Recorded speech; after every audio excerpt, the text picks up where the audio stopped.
ಸ್ನೇಹಿತರೆ, ಮೀಡಿಯಾ ಮಾಸ್ಟರ್ಸ್ಗೆ ಸ್ವಾಗತ, ಸುಸ್ವಾಗತ. ಗೆಳೆಯರೆ, ವೆನೆಜುವೆಲಾ ಮೇಲಿನ ದಾಳಿ ಹಾಗೂ ಮುಡುರೋ ಬಂಧನ ಅಮೆರಿಕದ ವಿಶ್ವಾಸವನ್ನು ಹೆಚ್ಚು ಮಾಡ್ತಾ ಇರೋದು ಮಾತ್ರ ಅಲ್ಲ, ಜಗತ್ತಿನ ತೈಲ ವ್ಯಾಪಾರದ ಲೆಕ್ಕಾಚಾರಗಳನ್ನು ಬದಲಿಸುವ ಸೂಚನೆಗಳನ್ನು ಕೂಡ ಕೊಡ್ತಾ ಇದೆ. ಅಮೆರಿಕಾಗೆ ವೆನೆಜುವೆಲಾ ಮೂಲಕ ದೊಡ್ಡ ಪ್ರಮಾಣದ ತೈಲ ನಿಕ್ಷೇಪಗಳು ಸಿಕ್ಕಿವೆ. ಹಾಗೆ ಅಮೆರಿಕ ನಿರೀಕ್ಷೆ ಮಾಡಿದ ಹಾಗೇನೆ ವೆನೆಜುವೆಲಾದ ಮಧ್ಯಂತರ ಸರ್ಕಾರ ಕೂಡ ವರ್ತಿಸೋದಕ್ಕೆ ಶುರು ಮಾಡ್ತಾ ಇದೆ. ಈ ನಡುವೆ ಅಮೆರಿಕ ನಿರೀಕ್ಷೆಯಂತೆ ಮತ್ತೆ ರಷ್ಯಾ ತೈಲವನ್ನು ನಿಲ್ಲಿಸಿ ಅಮೆರಿಕ ಜೊತೆ ತೈಲ ವ್ಯಾಪಾರವನ್ನು ಮಾಡಬೇಕು ಅನ್ನೋ ಒತ್ತಡವನ್ನು ಭಾರತದ ಮೇಲೆ ಹೇರೋದಕ್ಕೆ ಶುರು ಮಾಡಿದೆ. ಮೋದಿ ತುಂಬ ಒಳ್ಳೆ ಮನುಷ್ಯ, ಆದರೆ ಅವರು ನಮಗೆ ಸಂತೋಷವಾಗುವ ಹಾಗೆ ನಡ್ಕೋತಾ ಇಲ್ಲ, ಅದನ್ನು ಅವರು ಮಾಡಬೇಕಾಗತ್ತೆ ಅಂತ ಡೊನಾಲ್ಡ್ ಟ್ರಂಪ್ ಹೇಳಿದ್ದಾರೆ. ಇಲ್ಲಿ ಮುಗ್ಯಾಂಬೋಗೆ ಖುಷಿ ಆಗದೇ ಇದ್ರೆ ಭಾರತದ ಮೇಲೆ ಮತ್ತಷ್ಟು ಟ್ಯಾರಿಫ್ ಹೆಚ್ಚು ಮಾಡೋ ಬೆದರಿಕೆಯನ್ನು ಕೂಡ ಟ್ರಂಪ್ ಒಡ್ಡುತ್ತಾ ಇದ್ದಾರೆ. ಹಾಗಾದ್ರೆ ಭಾರತ ಅಮೆರಿಕದ ತೈಲ ಖರೀದಿಯನ್ನು ಮಾಡುತ್ತಾ? ಇಲ್ಲೀಗ ಭಾರತಕ್ಕಿರುವ ಆಪ್ಷನ್ಸ್ ಏನು? ಭಾರತದ ಮೇಲೆ ಮತ್ತಷ್ಟು ಸುಂಕ ಹೆಚ್ಚಾದರೆ ಅಲ್ಲಿ ಇನ್ನೇನಾಗುತ್ತೆ? ಟ್ರಂಪ್ ನಿಜಕ್ಕೂ ಹೇಳ್ತಾ ಇರೋದು ಏನು? ಬನ್ನಿ ನೋಡೋಣ.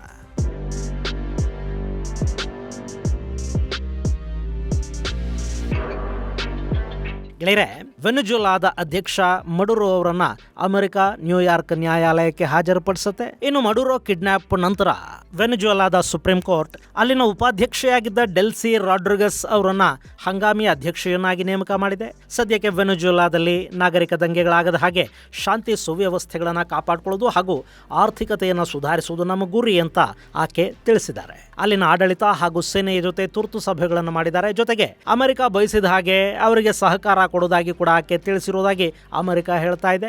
ಟ್ರಂಪ್ ವೆನೆಜುವೆಲಾದ ಹಂಗಾಮಿ ಅಧ್ಯಕ್ಷೆ ಡೆಲ್ಸಿ ಜೊತೆ ಮಾತುಕತೆಗಳನ್ನು ನಡೆಸಿದ್ದಾರೆ. ಆಕೆ ಸಕಾರಾತ್ಮಕವಾಗಿ ಸ್ಪಂದಿಸ್ತಾ ಇದ್ದಾರೆ ಅಂತ ಕೂಡ ಅಮೆರಿಕ ಹೇಳ್ಕೊಂಡಿದೆ. ಅಂದರೆ ವೆನೆಜುವೆಲಾದಲ್ಲಿ ಅಮೆರಿಕ ಏನು ಬಯಸ್ತಾ ಇತ್ತು ಅದು ಇನ್ನು ಮುಂದೆ ಪ್ರತಿರೋಧ ಇಲ್ಲದೆ ಸಿಗ್ತಾ ಹೋಗುತ್ತೆ.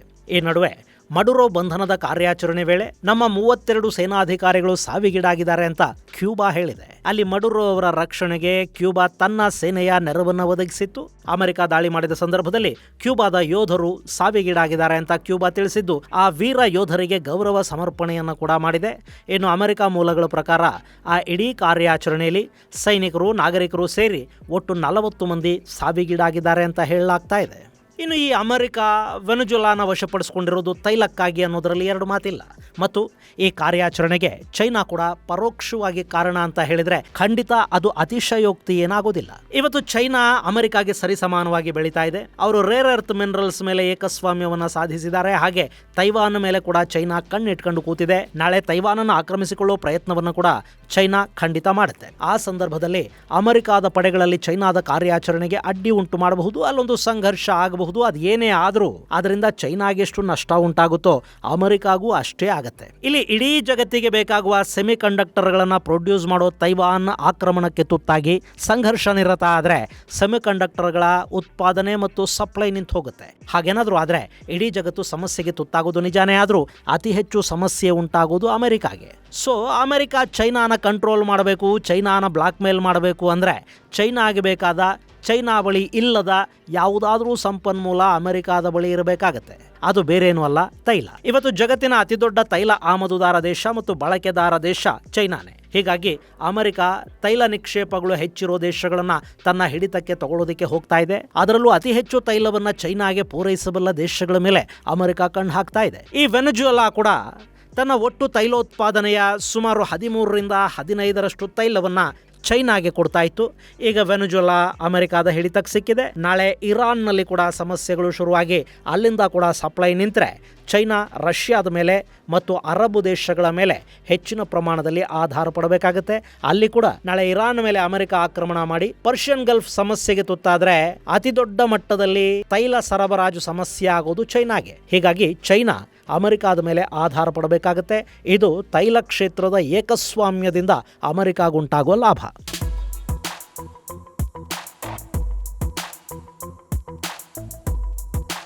ಇನ್ನು ಇದೇ ಸಂದರ್ಭದಲ್ಲಿ ಅಮೆರಿಕ ಭಾರತದ ಮೇಲೆ ಒತ್ತಡಗಳನ್ನು ಶುರು ಮಾಡ್ತಾ ಇದೆ. ಭಾರತದ ಮೇಲೆ ಈಗಾಗಲೇ ಅಮೆರಿಕ 25% ರೆಸಿಪ್ರೋಕಲ್ ಹಾಗೂ 25% ರಷ್ಯಾ ತೈಲಕ್ಕೆ ಸಂಬಂಧಪಟ್ಟ ಸುಂಕಗಳನ್ನು ಹೇರ್ತಾ ಇದೆ. ಅದರ ಜೊತೆ ರಷ್ಯಾ ತೈಲ ಆಮದು ಹೀಗೆ ಮುಂದುವರೆದ್ರೆ ಮತ್ತಷ್ಟು ಸುಂಕಗಳನ್ನು ಹೇರೋ ಬೆದರಿಕೆಯನ್ನು ಕೂಡ ಟ್ರಂಪ್ ಇಲ್ಲಿ ಒಡ್ಡಿದ್ದಾರೆ. ಮೊನ್ನೆ ವೆನೆಜುವೆಲಾ ಮೇಲೆ ದಾಳಿ, ಮಡುರೋ ಬಂಧನ ಎಲ್ಲ ಆದಮೇಲೆ ಏರ್ಫೋರ್ಸ್ 1ನಲ್ಲಿ ಅಮೆರಿಕ ಅಧ್ಯಕ್ಷ ಡೊನಾಲ್ಡ್ ಟ್ರಂಪ್ ಕೆಲ ಪತ್ರಕರ್ತರ ಜೊತೆ ಮಾತಾಡ್ತಾ ಇದ್ರು. ಆ ಸಂದರ್ಭದಲ್ಲಿ ಅಮೆರಿಕದ ಸಂಸದ ಲಿಂಡ್ಸೆ ಗ್ರಾಹಂ ಕೂಡ ಇದ್ರು. ಆತ ಭಾರತದ ಅಮೆರಿಕ ರಾಯಭಾರಿ ಜೊತೆಗಿನ ತಮ್ಮ ಭೇಟಿಯ ಕುರಿತು ಟ್ರಂಪ್ಗೆ ಅಲ್ಲಿ ಹೇಳ್ತಾರೆ, ಇತ್ತೀಚೆಗೆ ನಾನು ಭಾರತೀಯ ರಾಯಭಾರಿಯ ನಿವಾಸದಲ್ಲಿ ಅವರನ್ನ ಭೇಟಿ ಮಾಡಿದ್ದೆ. ಆ ಸಂದರ್ಭದಲ್ಲಿ ಭಾರತ ರಷ್ಯಾದ ತೈಲ ಆಮದನ್ನ ಕಡಿಮೆ ಮಾಡಬೇಕು ಅಂತ ನಾನು ಅವರಿಗೆ ತಿಳಿಸಿದೆ.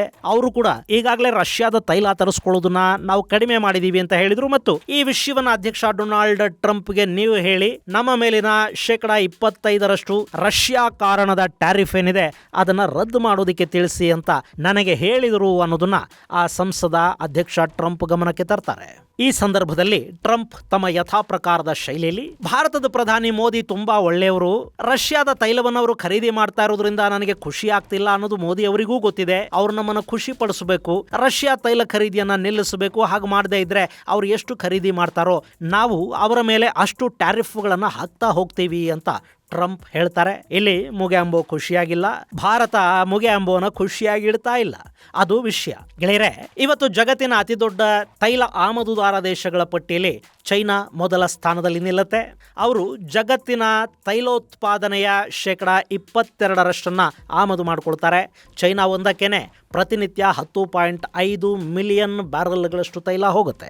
ಇನ್ನು ಅಮೆರಿಕ ಕೂಡ 14% ಅಂದ್ರೆ 6.8 ಮಿಲಿಯನ್ ಬ್ಯಾರಲ್ಗಳಷ್ಟು ತೈಲವನ್ನ ಪ್ರತಿನಿತ್ಯ ಆಮದು ಮಾಡ್ಕೋತಾರೆ. ಇನ್ನು 3ನೇ ಸ್ಥಾನದಲ್ಲಿ ಭಾರತ ಇದೆ.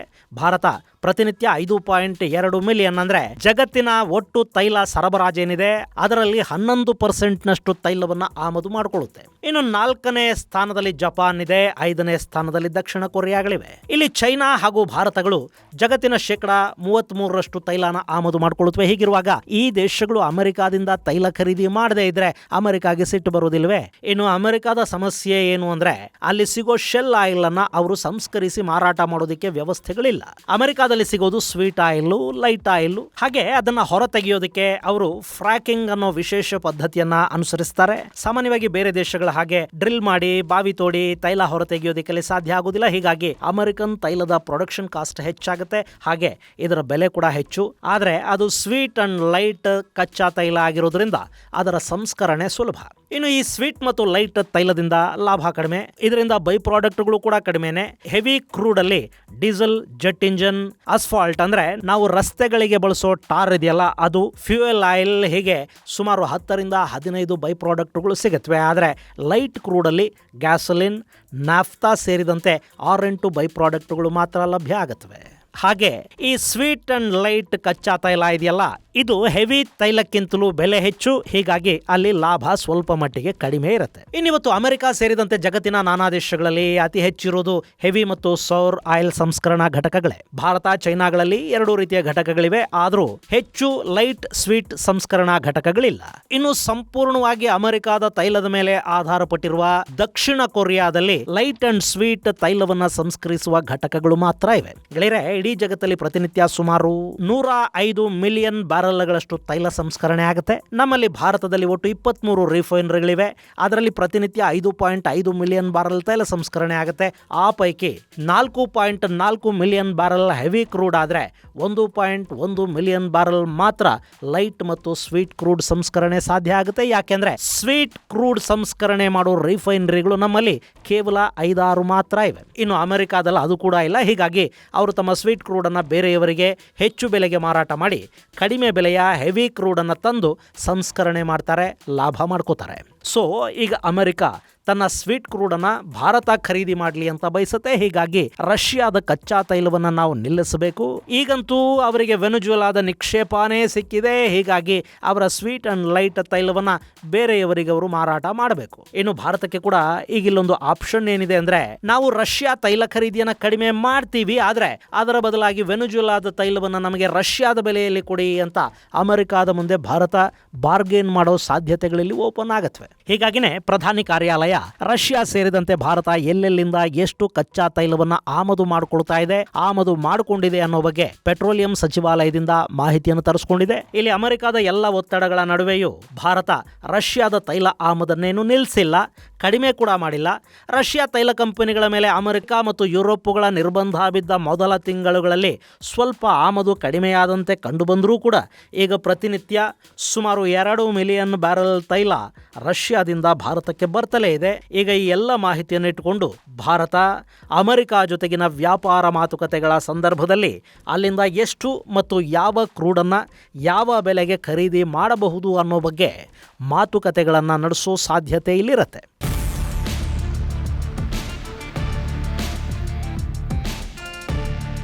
ಇನ್ನು ಟ್ಯಾರಿಫ್, ಅಮೆರಿಕದ ಟ್ಯಾರಿಫ್ಗೆ ಭಾರತ ಇನ್ನೂ ಹೆದರೋ ಸ್ಥಿತಿಯಲ್ಲಿ ಉಳಿದಿಲ್ಲ.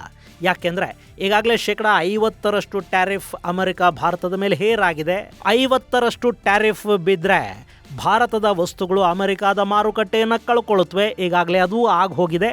ಇನ್ನೂ ಹೆಚ್ಚು ಟ್ಯಾರಿಫ್ ಹೇರೋದ್ರಿಂದ ಭಾರತದ ಮೇಲೆ ಅಂಥ ದೊಡ್ಡ ಪರಿಣಾಮ ಏನೂ ಉಂಟಾಗೋದಿಲ್ಲ. ಹಾಗೆ ಈಗ ಭಾರತ ಅಮೆರಿಕನ ಹೊರತುಪಡಿಸಿ ಕೂಡ ತನ್ನ ಮಾರುಕಟ್ಟೆಯನ್ನು ವಿಸ್ತರಿಸ್ತಾ ಬೇರೆ ಬೇರೆ ದೇಶಗಳ ಜೊತೆ ವ್ಯಾಪಾರ ಒಪ್ಪಂದಗಳಿಗೆ ಸಹಿ ಹಾಕ್ತಾ ತನ್ನ ವಸ್ತುಗಳಿಗೆ ಜಗತ್ತಿನಾದ್ಯಂತ ಮಾರುಕಟ್ಟೆಯನ್ನು ಹುಡುಕೋ ಪ್ರಯತ್ನವನ್ನು ಕೂಡ ಮಾಡ್ತಾ ಇದೆ. ಸೊ ಇಲ್ಲಿ ಅಮೆರಿಕದ ಟ್ಯಾರಿಫ್ ಭಾರತವನ್ನು ಹಿಂಸೆಗೀಡು ಮಾಡೋದಕ್ಕೆ ಸಾಧ್ಯ ಇಲ್ಲ.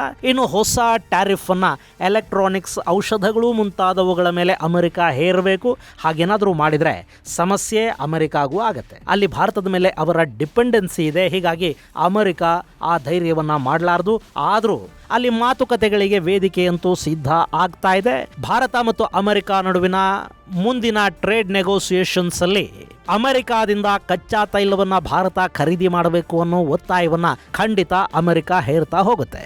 ಇದು ಗೆಳೆಯರೆ ಭಾರತ ನಮ್ಮನ್ನು ಖುಷಿ ಪಡಿಸಬೇಕು ಅನ್ನೋ ಡೊನಾಲ್ಡ್ ಟ್ರಂಪ್ ಮಾತಿನ ಅರ್ಥ. ಮುಂದಿನ ಸಂಚಿಕೆಯಲ್ಲಿ ಮತ್ತಷ್ಟು ವಿಶೇಷಗಳ ಜೊತೆ ಮತ್ತೆ ಭೇಟಿಯಾಗೋಣ. ಅಲ್ಲಿವರೆಗೆ ಜೈ ಹಿಂದ್, ಜೈ ಕರ್ನಾಟಕ.